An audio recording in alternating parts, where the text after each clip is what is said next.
trabajando en Madrid en una empresa de tecnología de consumo como ingeniera de producto, y con los años pues me tuve que desplazar a Asia como ingeniera de producto, pero en las líneas de producción.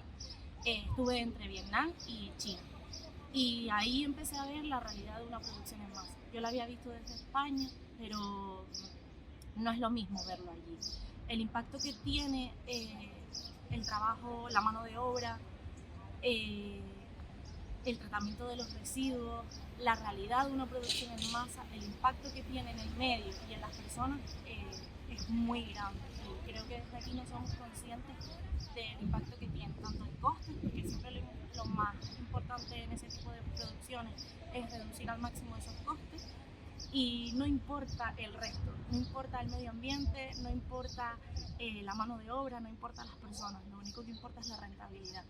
Entonces, a partir de ahí, aunque me apasionaba mi trabajo, me di cuenta de que eso no era sostenible a la larga y que teníamos que empezar a trabajar o a generar proyectos que fuesen en otras líneas y en otras vías, que fuesen mucho más respetuosos con el medio ambiente, con nuestro entorno, no solo desde un punto de vista ecológico, sino también desde un punto de vista económico, teniendo en cuenta lo que genera en el entorno un producto de cercanía, un producto respetuoso y un producto de nuestra tierra.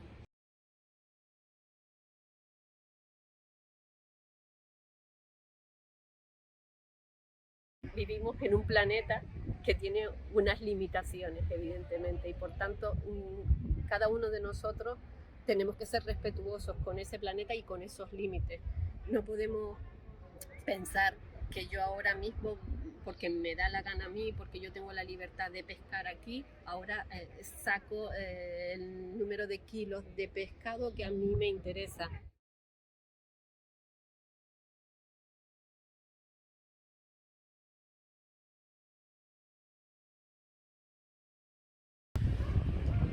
Bueno, autosuficiente con lo que yo sé y lo que me cuentan mis padres y me han contado mis abuelos y lo que me cuenta la gente mayor, en determinado momento fue autosuficiente. Había muy poca gente y tampoco había otra alternativa de buscar fuera, entonces prácticamente se producía todo y con muy poca agua. El problema que tiene Lanzarote es que hemos perdido el hilo conductor con nuestros antepasados. Ya no sabemos cultivar de manera sostenible sin una dependencia brutal del agua de riego, cuando antes sabíamos cultivar productos excelentes de secano, que sería lo que podríamos cultivar ahora, pero no ser autosuficientes, pero sí podíamos participar un poco más del, del abasto de la ciudadanía, con un compromiso de todos y entendiendo lo que es sostenible y todos participando en ello.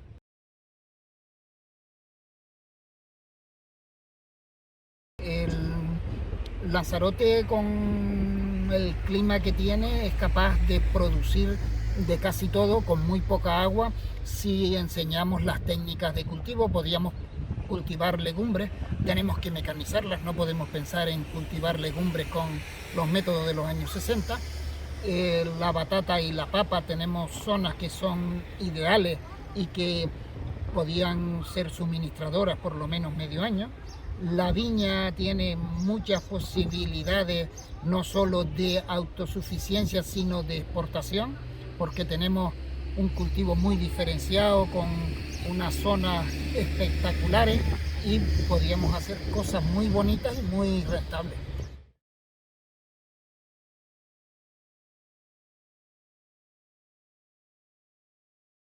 Sí se puede vivir de la venta de vino. Tenemos que hacer productos diferenciados, darle el valor que tiene. No podemos imitar vinos de cualquier parte del mundo.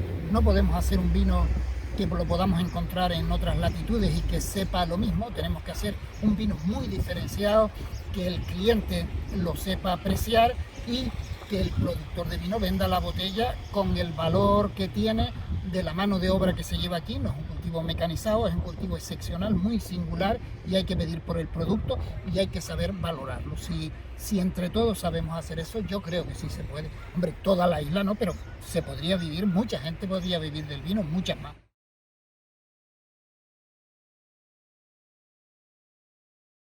El centro de la Cochinilla ya tenía problemas porque la cochinilla aquí tiene muy poco valor, no cubre los gastos porque hay otros mercados que la producen más barata, y ahora estamos en un punto fatal. Acaba de entrar una plaga que vino de México, que entró en La Palma hace 10 años, en Tenerife hace 5 o 6, y acaba de llegar al corazón de la cochinilla, Guatiza y Mala, y tiene muy pocas soluciones, posiblemente sea el fin del cultivo de la tunera en Lanzarote. Entonces ahora mismo, mientras eso no se solucione, que yo no le veo solución, no podemos contar con la cochinilla absolutamente para nada.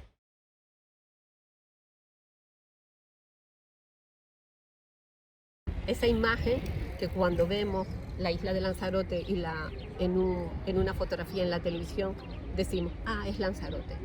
No es lo mismo que hay en otras partes, es nuestro territorio cuidado, limpio, y con esos elementos que la hacen de sencillez, además, que la hacen única. Y eso es lo que no podemos perder. Yo le diría, cuidemos la esencia de la isla de Lanzarote. Tenemos que cuidarla, porque si nos volvemos iguales que otros territorios, ¿qué podemos ofrecer?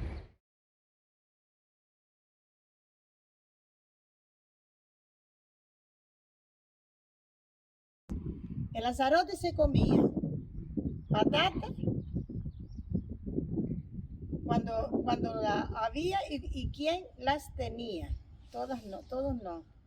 Gofio, que hacíamos el gofio, de millo, de cebada y de arveja. Se iba a moler, se tostaba y se iba a moler. Y luego después, cuando veníamos con el gofio, porque iba a hacerlo, pues ya enseguida teníamos que empezar a comer el gofio porque estábamos desesperados hasta que llegara el gofio para poder comer. Pues se comían sancocho, potaje, más o menos, pescado asado. Y a veces ninguno. Y a veces ninguno, porque la verdad es así. Luego después, pues se iba a los hables, en la parte de la villa, se cogían muchas batatas, y el que cogía las batatas, pues las vendía, las pequeñas las dejaba en la tierra, y luego después, los que no teníamos las batatas, pues íbamos a buscar las raíces que le llamamos, eran las batatas pequeñitas que no se podían vender. Y entonces después, pues esas ya nos comíamos eso. Higos picones, cuando habían, que de tantos que comíamos después entraban uno a uno y salían, después querían salir todos juntos y no podía ser, y cogíamos.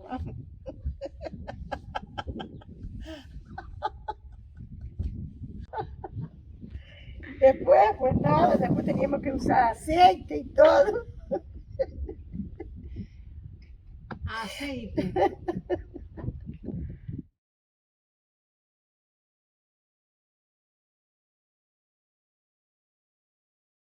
Pues el agua se sacaba de aljibes particulares que la traían de Famara, en camello, en barrica.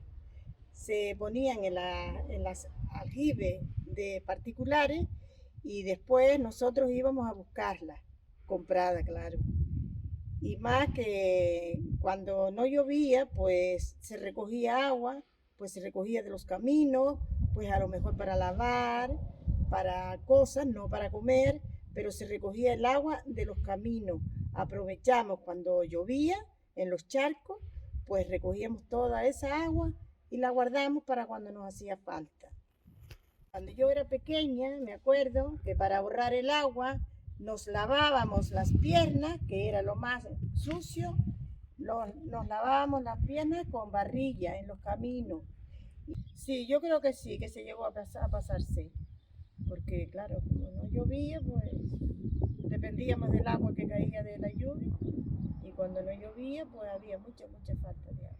Mi abuela me contaba también que como había tanta falta de agua, hacían los sancochos y después el agua se lo pasaba de una casa a la otra, porque era así, no había agua y se aprovechaba todo eso. Y cuando hacían, pues a lo mejor un puchero, suponiendo, pues cogían y se prestaban un trozo de carne de cochino ¿sabes? Y en el agua, que se cambiaba un poco de agua y un trocito de carne de cochino para que tuviera la grasa y para aquella persona siguiente hacer el puchero.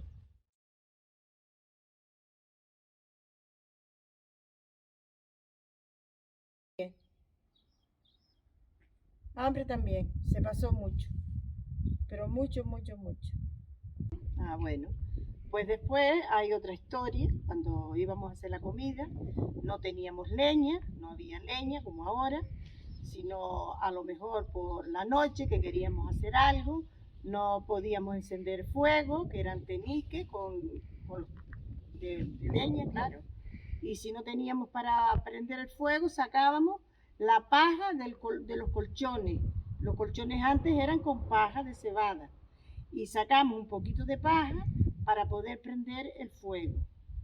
Y también teníamos que salir a las montañas, a las carreteras, cuando pasaban los camellos, con lo que se plantaba, con arvejas, cebada y todas esas cosas. Y los camellos, pues claro, iban haciendo la caca en los caminos, ¿no? Y nosotros íbamos a coger los moñigos para echar fuego y algunas personas, que es verdad que lo vi yo, algunas personas le quitaban los granitos los granos de arvejas o de garbanzos, lo que fuera, a los moñigos y se los comían del hambre que había. A lo mejor nos daban ropa y la aprovechamos. Pues yo tuve una vez un traje que quería salir yo cuando empecé, una jovencita todavía, que mi madre rompió una cortina tan bonita que tenía y la rompió para hacerme un traje para poder salir y poco menos, y estábamos todos iguales. Después a lo mejor, pues si teníamos un traje blanco, lo teñimos de azul o de amarillo, pues ya era otro traje distinto. Ahí más o menos.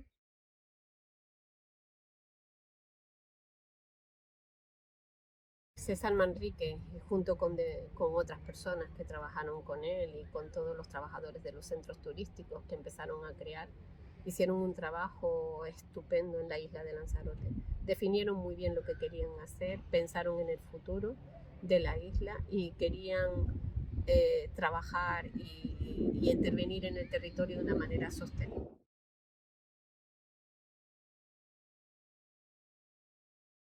Recuerdo una carta de todos los ayuntamientos de la isla dirigida a la reina Sofía, desacreditando la función de la Fundación San Manrique.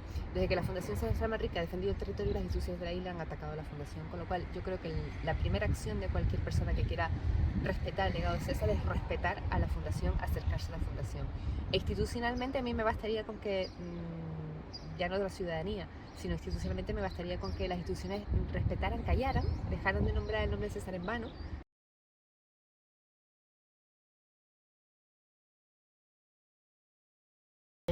Nació el guincho porque era necesario que naciera el guincho. Estamos hablando que en los años 1970, 71, del 71 hay una planificación de la isla con expectativas de construir unas 450.000 camas turísticas. O sea que si sumamos los deseos de todos los ayuntamientos de la isla, de lo que querían en sus distintos municipios, que se desarrollara el turismo, si vamos sumando, pues al final eran 400.000 camas turísticas. Había necesidad de parar ese deseo colectivo y que se suma, ¿no?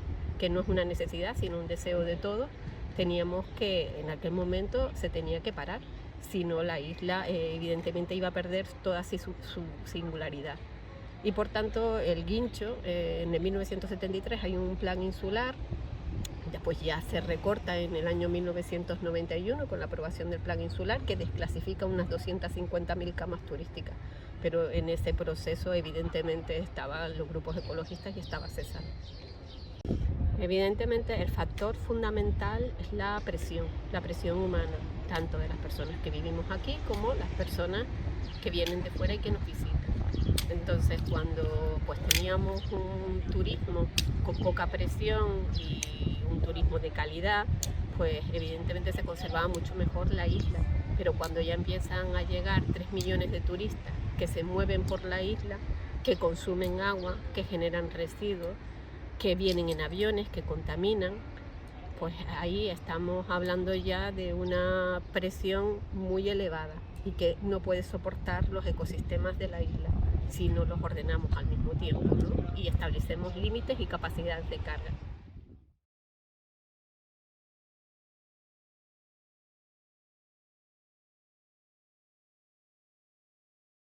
Transparencia Urbanística nace en el año 2008, si no recuerdo mal, 2008-2009, y viene a recoger el legado de los movimientos ecologistas históricos en la isla. O sea, los miembros de Transparencia Urbanística son los miembros fundadores del Guincho, Ginés Díaz Pallarés, Mario Alberto Perdomo, son los miembros de ADENA, Ezequiel Navío, son los miembros de Ciudadanos para Arrecife, Luis Guirao, que ha estado tanto en el Guincho como en Cuadernos como Ciudadanos para Arrecife, que en un momento determinado decidimos que no había otra manera de defender el ecologismo que atacando directamente la corrupción. Porque, como dice un fiscal anticorrupción muy famoso en este país, los clientes de la Fiscalía Anticorrupción son los clientes de la Fiscalía del Medio Ambiente. Es decir, lo que ha ocurrido en esta isla no es solamente un destrozo del ecologismo, del medio, del territorio, sino lo que ha ocurrido en esta isla es una trama organizada de corrupción urbanística. Y los miembros del Guincho, de Ciudadanos por Arrecife, de Cuadernos Sureste, que llevan años en el discurso del ecologismo, en un momento determinado decidieron dar el paso a la denuncia.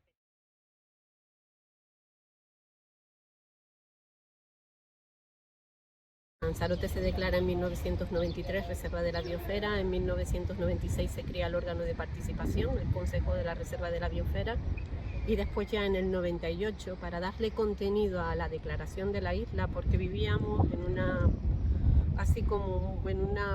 un momento como que estábamos muy contentos, que la isla estaba muy limpia, como que la isla pues tenía pocos problemas, pero en el fondo era como una tarta, ¿no? Que estaba muy pintadita de blanco, o sea, está muy llena de merengue, pero que cuando la cortas y ves el interior, pues había importantes vacíos y problemas en los sectores ambientales claves, llámese energía, agua, residuos o transportes, ¿no? Entonces, lo que se hace es trabajar para reducir el número, para que no se construyeran todas las camas que estaban previstas en el plan insular. ¿Qué pasó? Que cuando se planteó el tema de la ecotasa en una de las sesiones del Consejo de Reserva de la Biosfera, pues había mucha presión por parte del empresariado que no querían aplicarla. Sin embargo, los estudios, las encuestas, de tanto de los turistas como de la población de Lanzarote en aquellos momentos que no había crisis, era de aplicación de la ecotasa, era €1 por noche. Estamos en una crisis bastante grave, pues es imposible plantearla, ¿no? Y que haya un consenso, pero el día de mañana, cuando el turismo, si empieza a llegar otra vez a la isla y podemos tener un turismo de calidad, sería el momento adecuado para empezar a pensar y aplicar una ecotasa para poder hacer frente también a ese impacto y esa desclasificación de camas turísticas. Sí.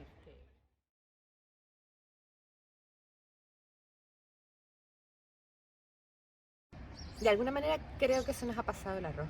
O sea, la propuesta de la tasa turística se hizo con el LIFE de Lanzarote, se hizo un estudio específico para la propuesta de la ecotasa turística, inmediatamente la industria turística puso el grito en el cielo y las instituciones públicas no tuvieron el coraje que hay que tener y la decencia que hay que tener para defender nuestra industria turística poniendo una ecotasa. Creo que nos hubiese distanciado del turismo de masa, creo que nos hubiese permitido ir a un turismo de mayor calidad y creo que nos hubiese revalorizado. Nuestro modelo turístico en Lanzarote y en las Islas Canarias, sí es verdad que un cambio radical de él va a ser complicado, pero sí es importante que evolucione. No hay que olvidar que nuestras infraestructuras están preparadas para un modelo de turismo quizás más de grandes masas, pero sí debemos fomentar nuevas propuestas que atraigan ese turismo más con una sensibilidad más desarrollada y un poco que no caigamos en una dependencia absoluta en un solo tipo de turismo, porque muchas veces culpamos o responsabilizamos a marcas o empresas por su falta de sostenibilidad, pero después nosotros olvidamos que el consumo realmente es el que tiene el poder para fomentar este cambio y llevar por el camino un poco más sostenible. sostenible y respetuoso con nuestro entorno, lo tenemos nosotros. Y es verdad que hay veces que empresas que quieren adaptar esta nueva visión y esta nueva forma de hacer las cosas se ven un poco condicionadas por el consumo, porque queremos ser sostenibles, pero no queremos o nos cuesta más tomar decisiones con el precio que supone ser sostenible.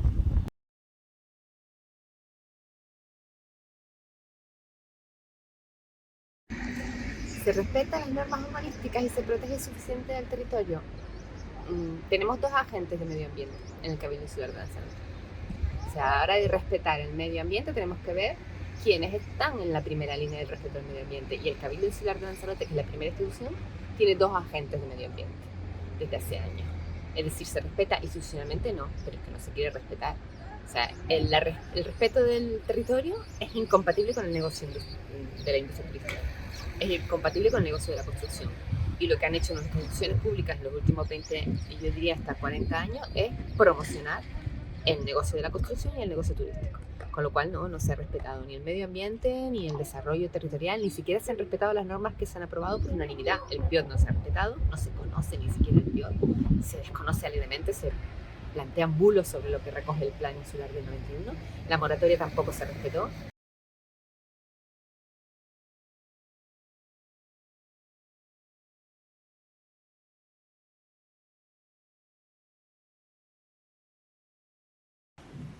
La pregunta es cómo podemos afrontar la transformación del modelo actual en profundidad desde el urbanismo. Partimos de la base de que uno de los principales problemas es que casi todo lo que nos rodea, nuestras ciudades, nuestros pueblos, los hemos construido en base a un crecimiento económico al que nunca se le puso límites.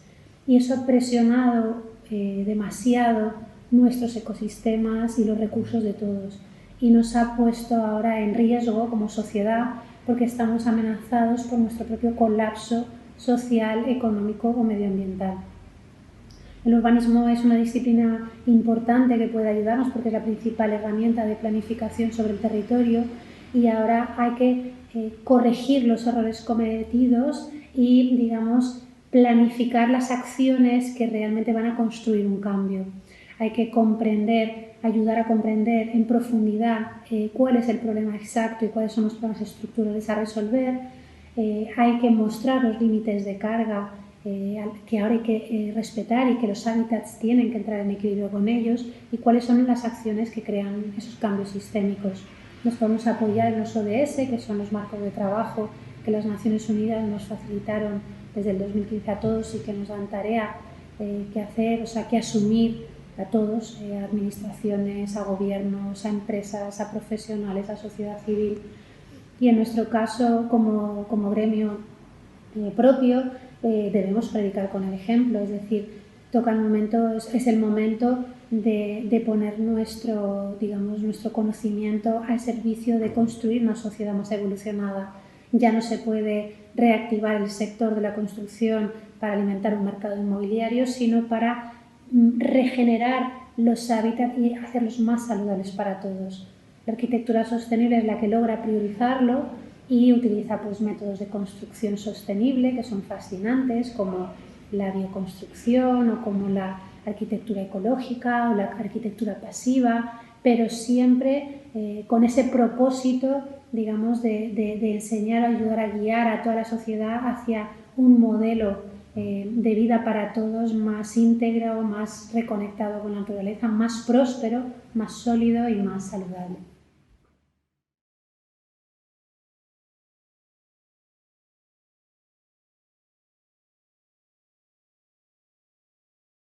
Tienen que tomar o tenemos que tomar conciencia de esas compras compulsivas que estamos muy acostumbrados a tener durante todo este tiempo que llevamos o durante toda nuestra vida.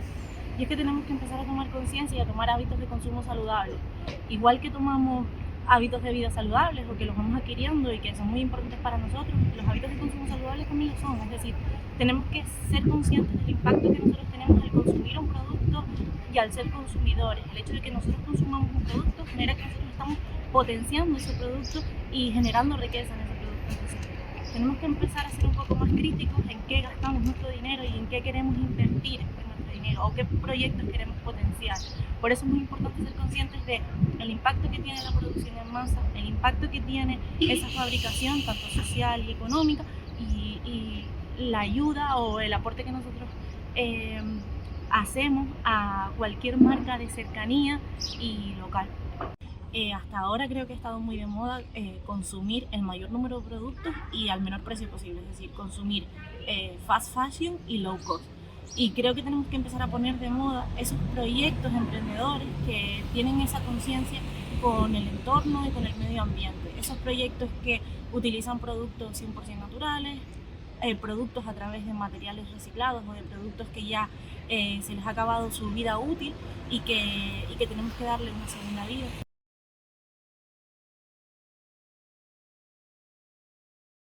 Yo lo que les diría es que hay que reflexionar día tras día. Ahora tienen un montón de medios donde buscar alternativas. Antes el mundo era en blanco y negro, no había televisión, no habían redes sociales. Ahora hay un montón de sitios donde reinventarse.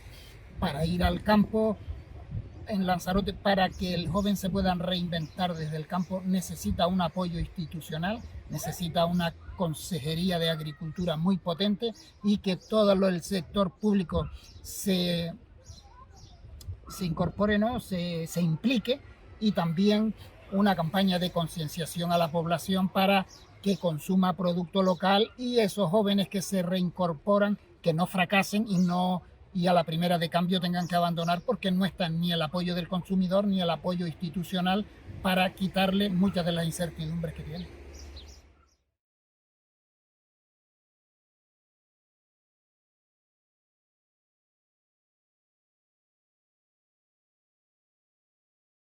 Lo primero que yo le diría a los jóvenes es que la isla hay que verla como una unidad. O sea, es una unidad, un sistema insular.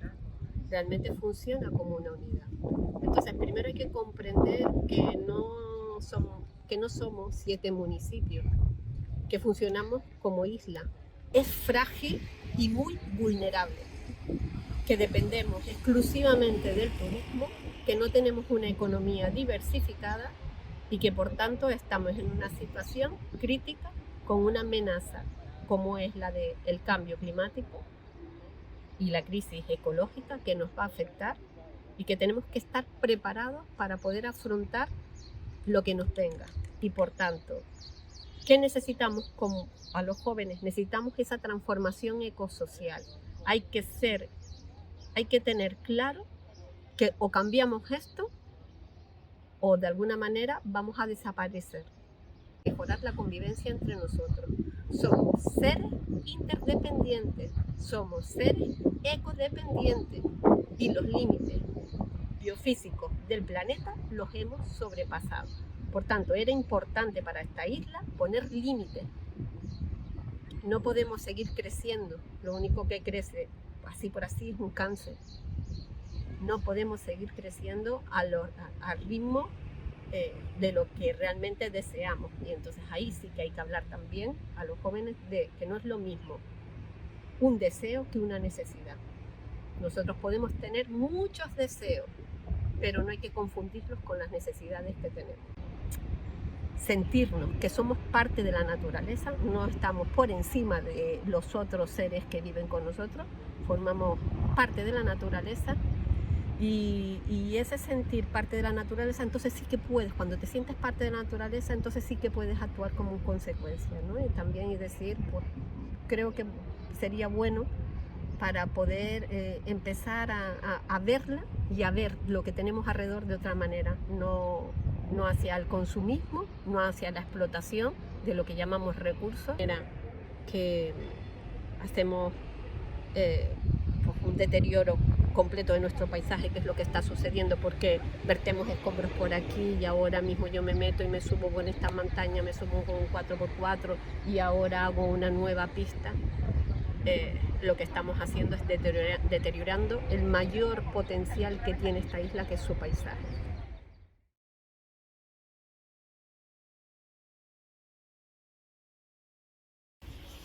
Con todo esto no quiero decir que que podamos o tengamos o que debamos ser 100% sostenible, porque serlo supone tomar unas decisiones bastante drásticas que a lo mejor son incompatibles con nuestra vida actual, pero lo más importante es comenzar y tomar el camino hacia acciones más respetuosas con nuestro entorno y aplaudir cada uno de los gestos que vayan hacia ese camino y poco a poco ir fomentando el cambio y que se vaya modificando nuestra estructura y sistema hacia un modelo mucho más sostenible.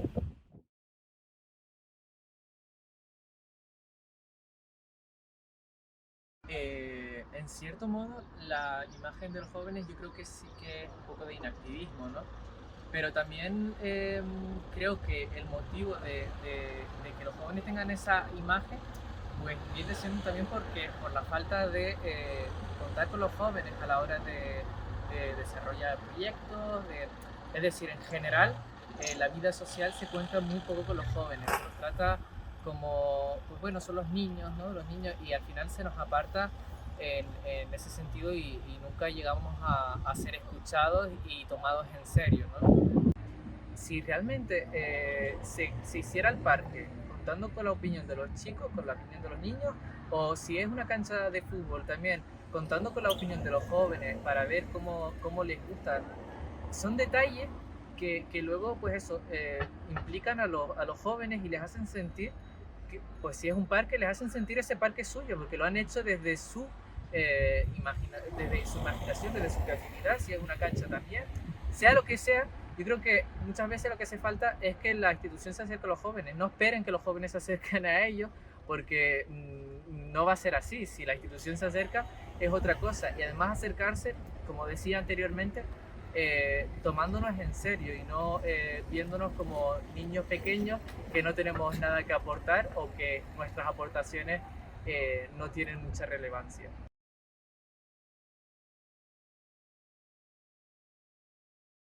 Pues a los jóvenes les diría yo que lo piensen bien, que tengan en cuenta que sus padres y sus abuelos lo pasaron bastante mal.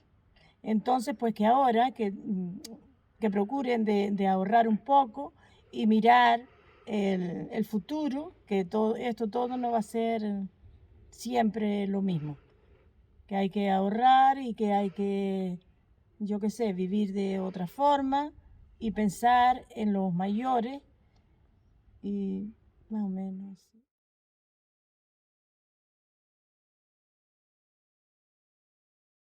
Jóvenes deben saber de la política y del activismo, que bueno, es una herramienta que nos ayuda a mejorar como sociedad.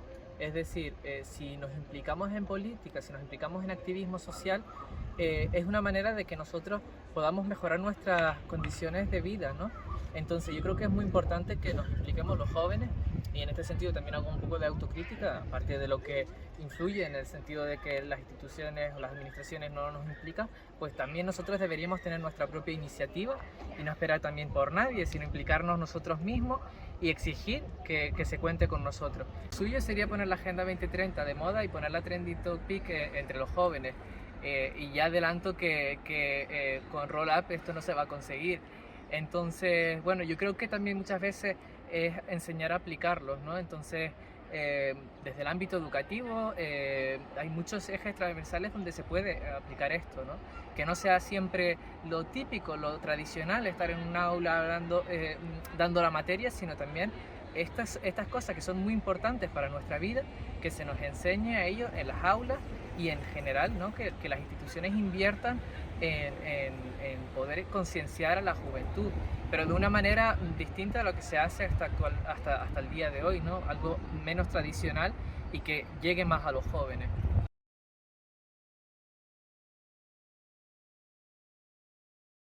¿A cambio qué se recibe?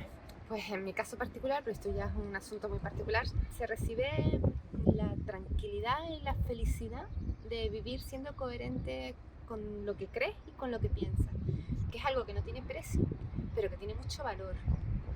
Levantarte por las mañanas y decir, hoy le voy a tocar los cojones al poder un poquito y me voy a acostar con una sonrisa en la boca siendo consciente de que simplemente pones un granito de arena, es una satisfacción muy grande, y poder mirarte al espejo y decir, oye, yo he intentado ser coherente con lo que yo pienso sin hacer daño innecesariamente a nadie, hace que tu vida tenga sentido. Y que tu vida tenga sentido, que sientas valor por lo que haces, que te guste lo que hagas, que te levantes ilusionado, eso, insisto, no tiene valor porque no se le pone valor, pero es que no tiene precio.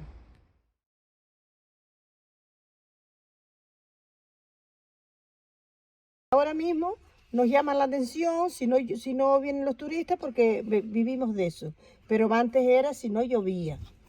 En un sentido vivíamos felices porque nos adaptamos a lo que teníamos, pero por otra parte pienso que yo tampoco quiero que los jóvenes, por ejemplo, pasen lo que nosotros pasamos en ese tiempo, pero que sí tengan en cuenta que esta vida no va a ser siempre igual, que hay que tener mucho cuidado y saber, yo qué sé, pues gastar lo que más o menos se puede, pero que piensen que esto no ha sido siempre así.